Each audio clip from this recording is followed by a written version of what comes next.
Subaru est l'une des marques les plus atypiques du marché. Quand on pense à cette marque, on pense immanquablement à des transmissions intégrales ultra sophistiquées et efficaces, mais également à des moteurs très particuliers comme le 4 cylindres à plat turbo qui équipait notamment les Impreza GT, WRX, STI. On pense au sacre de la marque en rallye avec notamment Colin McRae et Peter Solberg. On pense au Forester qui fait le bonheur des campagnards et des montagnards. On pense également au coupé SVX très original et qui a intégré un moteur 6 cylindres à plat comme la Porsche 911 sauf qu'il était situé à l'avant. Moteur 6 cylindres à plat qui a également équipé la Legacy, la Berline Legacy, mais aussi, et c'est encore plus inattendu, le SUV 7 places Tribeca. Mais tous ces moteurs, aussi talentueux soient-ils, sont aujourd'hui complètement dépassés. Et aujourd'hui, la marque a décidé de prendre un nouveau cap en passant notamment à l'électrique avec un SUV 100% zéro émission, le Solterra, qui est le cousin ou le jumeau du Toyota BZ4X.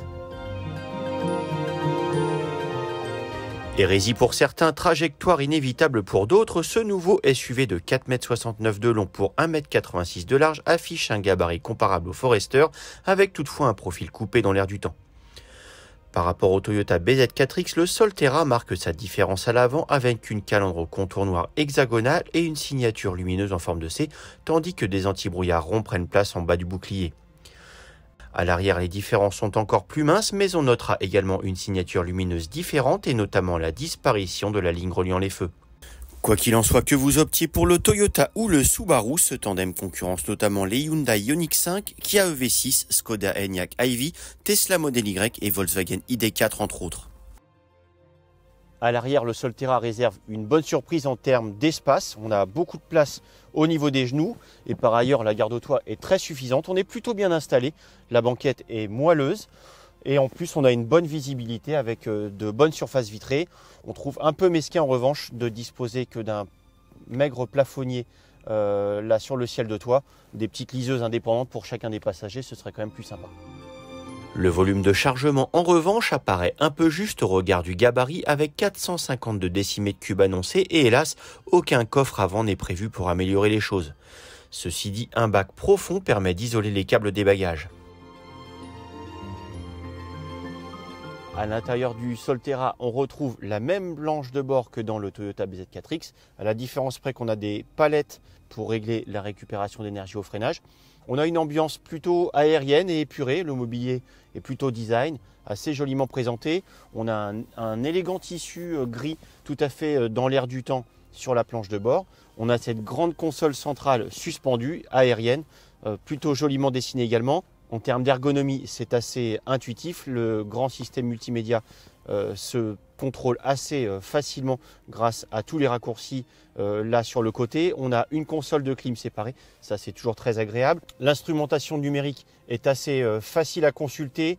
L'ergonomie n'est pas toujours très simple avec ce petit pavé sur la branche gauche du volant. Mais surtout, ce qu'on lui reprochera, c'est sa position légèrement surélevée, comme chez Peugeot. Hélas, pas assez surélevée, puisqu'on a la partie haute de la jante du volant qui passe en bas des compteurs. Et ça cache notamment l'autonomie. Ça, c'est assez cruel sur un véhicule électrique. On reprochera également à cette voiture de ne pas disposer de boîte à gants. Ça, c'est quand même très désagréable. Ceci dit, on est plutôt bien installé avec une position de conduite assez naturelle et agréable et des dossiers qui maintiennent parfaitement au niveau du tronc. Techniquement, le Solterra reçoit comme le BZ4X AWD deux moteurs électriques de 109 chevaux chacun, soit 218 chevaux au total pour 336 Nm de couple cumulé.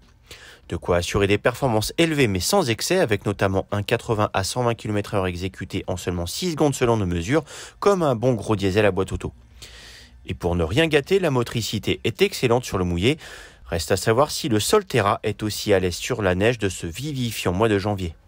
Alors qu'est-ce qu'il donne ce Solterra dans des conditions difficiles? Là on est sur un chemin enneigé avec des grosses ornières. Est-ce qu'il est capable de faire oublier le Forester, le célèbre Forester? C'est ce qu'on va voir. En termes de garde au sol, on a 21 cm, c'est plutôt pas mal. Ça frotte rarement là sur ce chemin avec des grosses ornières. Alors comparé au BZ4X, le Solterra est forcément 4 roues motrices et la version 4 roues motrices a des réglages différents. Le BZ4X 4x4 démarre notamment en 2 roues motrices et mobilise au besoin l'essieu arrière, tandis que le Solterra est forcément constamment en 4x4 permanent, c'est-à-dire que les deux moteurs font fonctionner en permanence les deux essieux. Et surtout la bonne surprise, c'est qu'on a plutôt une bonne motricité. En fait, l'anti-patinage est super bien réglé, calibré. En plus, on a un mode X qui permet d'évoluer effectivement sur des terrains enneigés ou boueux. Donc là, même sans pneus neige ou pneus hiver, le véhicule s'en sort plutôt pas mal. Il décolle plutôt promptement et de manière très fine et progressive dans des pentes douces. Ça décolle plutôt bien malgré les 2 tonnes à emmener et les pneus été. Le seul problème, c'est qu'effectivement, le manque d'adhérence des pneus été entraîne un peu un effet luge quand on descend sur la neige. L'ABS se déclenche et là, le véhicule descend, on ne peut plus trop le rattraper. C'est vrai qu'avec des pneus neige, ce serait effectivement beaucoup mieux. Mais sinon, il est vraiment plutôt bien calibré. Là, on sent vraiment le travail de Subaru effectivement sur la qualité de l'anti-patinage et la manière de gérer l'arrivée de la puissance de chaque moteur électrique sur chaque essieu.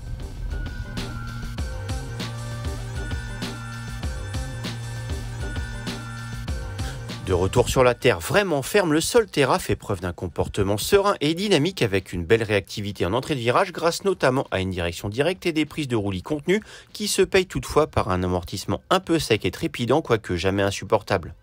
Hélas, le train avant peine toujours un peu à accrocher sous l'effet des 2 tonnes du bestiau. Par ailleurs, le manque de sensation dans le volant détonne dans une Subaru. Des griefs qui apparaissent bien anecdotiques face au manque d'autonomie de ce SUV. Certes, la température inférieure à 0 n'a pas aidé à étirer les relais, mais notre consommation de 28 kWh au 100 km relevée à 130 km/h vide rapidement la batterie de 60 kWh seulement, en 228 km maxi avec la pile pleine et 182 km avec 80% de charge. Totalement insuffisant et pour couronner le tout, aucun planificateur n'est prévu pour optimiser les ravitaillements sur long trajet et préparer les recharges qui prendront aisément plus de 30 minutes pour retrouver 80% de la batterie. Dur à accepter pour un SUV à vocation familiale performant, efficace et joliment présenté certes, mais également coûteux avec un ticket d'entrée fixé à 59 990 €.